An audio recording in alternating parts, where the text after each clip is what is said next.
Did anybody count how many cars were on this train? Let me know in the comments.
Welcome back to DG Modelworks, everyone. This is the year of the GEVO again, and everybody's producing. What you see here is an Athearn Genesis ES44AC, primed for grime, baby. I want to take a closer look at this. We have a lot to cover, so let's get started. Alright, this is a primed for grime model from Athearn, and basically what that is a representation of a locomotive that's been out in use. May have had some damaged and some replacement parts put on it, some faded paint, such as that. And it really gives you a good base for future weathering if you desire to do that, or you can run it just the way it is. Now this has road specific details, and I will flash up some comparison pictures of the real one of these. And this is a really close representation of the real one that suffered damage in late 2011, early 2012, and had to have some replacement parts done, such as doors, compartments, cabinets, and you can see a lot of that on this one with the primer grade doors and cabinets and compartments, different color compartment doors.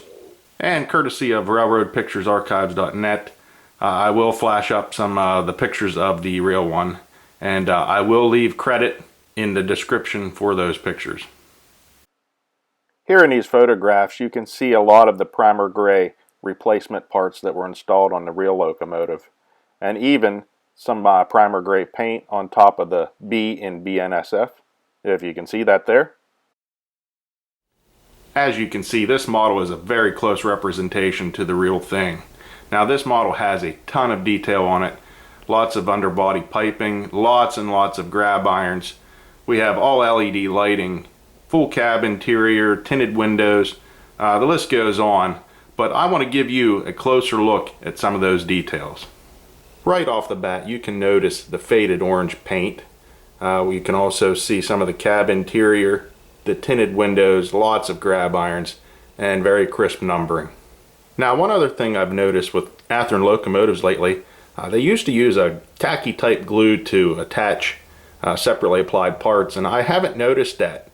And also they're really secured too, and that tacky glue they used to use would really not hold them secure, and they would fall off sometimes.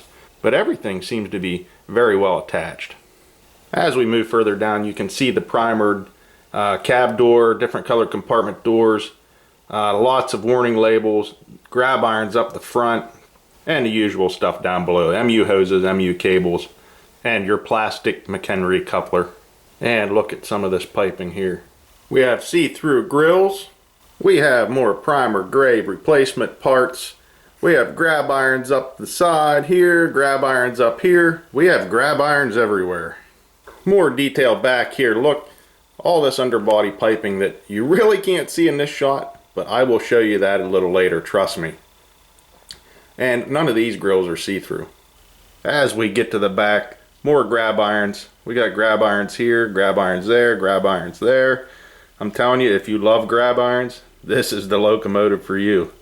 You got your simulated spare knuckle couplers and your traditional MU cables and hoses and your plastic coupler again. Now, as we look at the other side of this locomotive, I do want to point out we have some more primer up here, and that's just like the prototype. This side of the locomotive really has a lot of details that stand out. You can really see the piping along this side, and again up along this side, all of this extra piping. Really nicely done. And I'll give you a quick shot across the top here. Now there are a lot of molded on lift rings. But let me tell you, there's enough grab irons to make up for it. Now I want to show you one more thing down here with the MU cable being plugged into the dummy receptacles.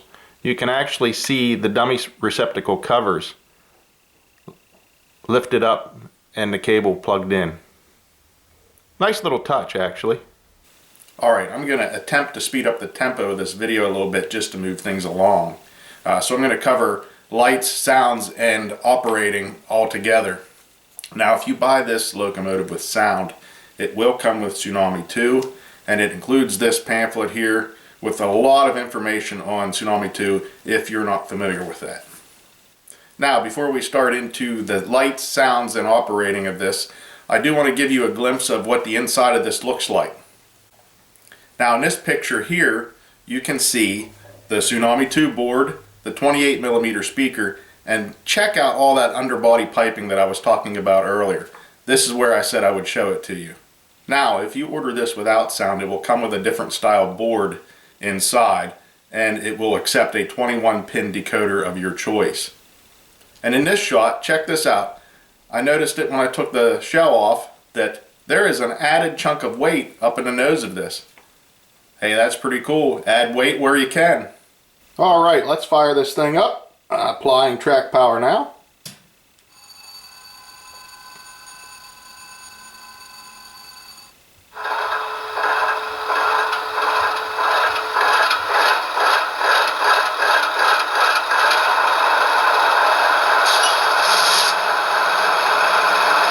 There's the startup. Function 8 will mute it if you like. And bring it back. Now we'll cover a couple of the basic sounds. Now the horn and the bell came already pre-programmed to the correct one. So here's the horn. Short horn. Bell.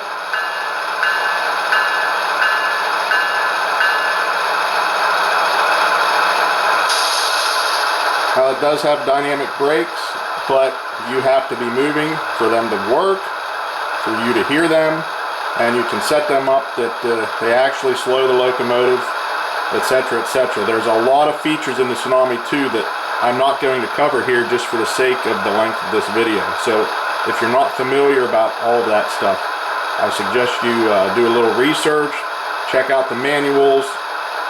There's a ton of information out there. Soundtraxx has videos on everything, so please, I encourage you to check all that out.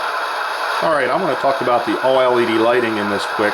The only lights we have are the headlights, the rear lights, and the ditch lights.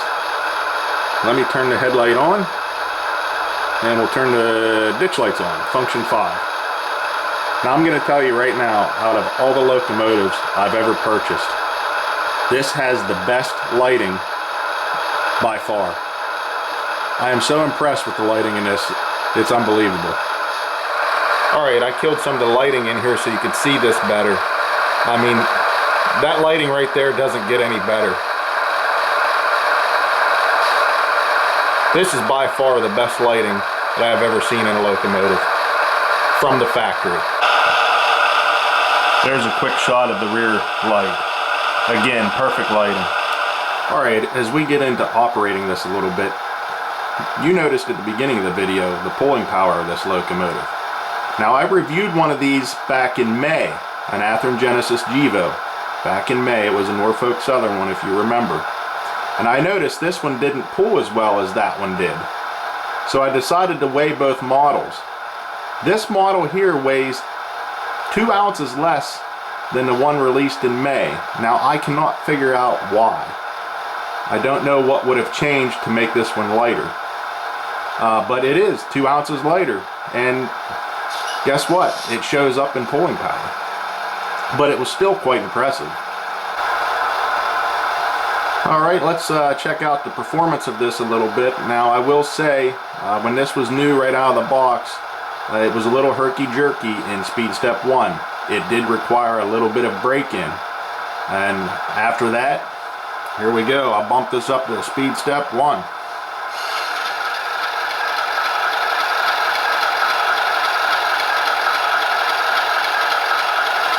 Speed step 2. 3. 4.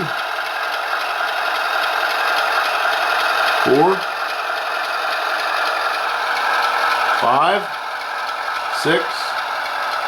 7.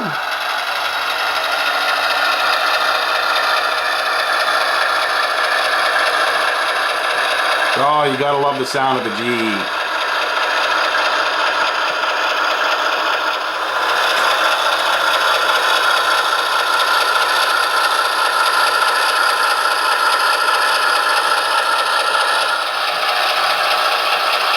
Nice slow speed performance.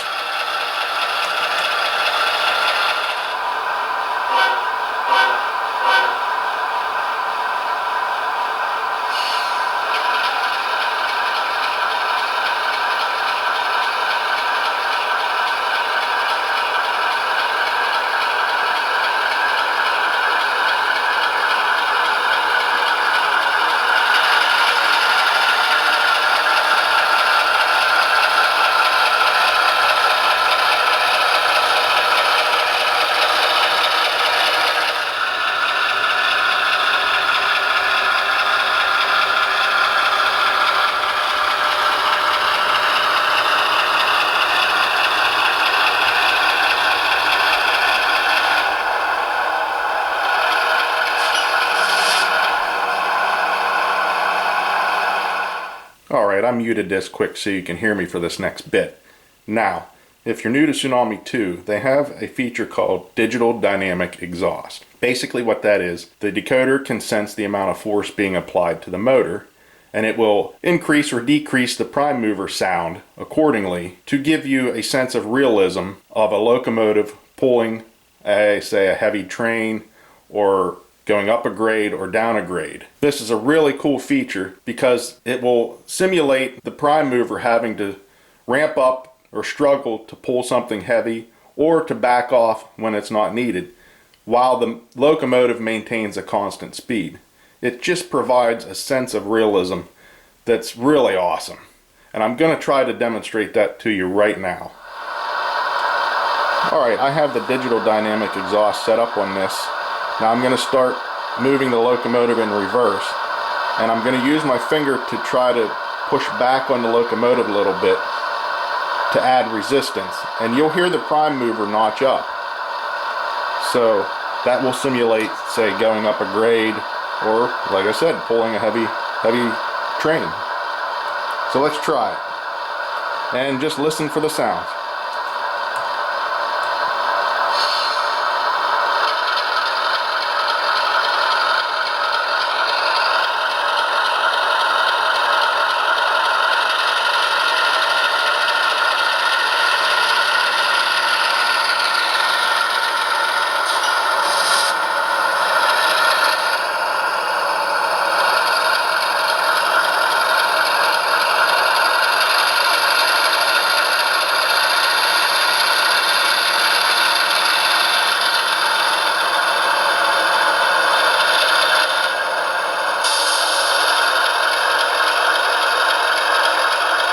That is such a cool feature.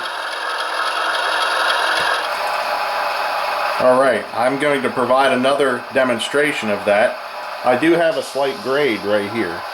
And when this locomotive comes by here and starts hitting that grade, you should hear the prime mover start notching up all on its own.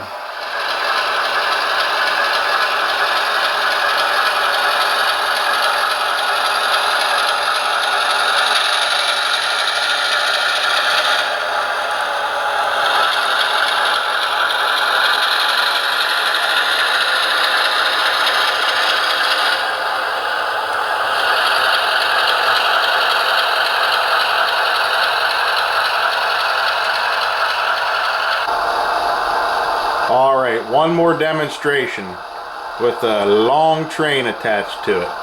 Now when it starts to move, it should notch up a good bit to simulate needing all that extra power to get the train moving, and then it should back off.